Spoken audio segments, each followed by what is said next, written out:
กับสวัสดีครับพ่อแม่พี่น้องสุขุสุขคนมื้อนี้ก็สิพามาเบิ่งวิธีเฮาบดอาหารให้กับไก่ของเฮา อ่าอย่างแรกก็สิเป็นต้นกล้วยพี่น้องเพราะว่าเฮาต้องใส่ต้นกล้วยเนาะผสมหลายๆอย่างขั้นตอนแรกเฮาก็สิซอยซะก่อนเนาะเพื่อว่าให้มันเป็นตอนน้อยๆน้อยๆแล้วว่าเฮาสิไปบดแล้วมันสิง่ายเนาะตอนน้อยมันสิง่ายสำหรับเครื่องบดของเฮา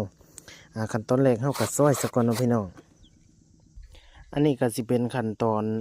ที่ว่าเฮาซอยเนาะพี่น้องขั้นตอนซอยนี่ก็สิเป็น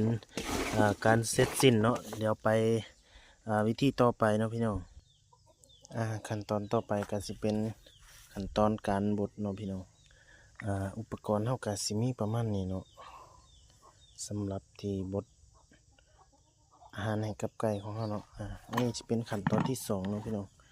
สำหรับการเตรียมหัวอาหารให้กับไก่แล้วเฮาก็สิใส่เครื่องประมาณนี้เนาะใส่ลงไปประมาณนี้เดี๋ยวเสร็จแล้วเฮาก็สิใส่ต้นกล้วยที่ว่าเฮาผ่านไว้เนาะพี่น้องเฮาใส่ต้นกล้วยแล้วก็สิกดปุ่มเลยเนาะ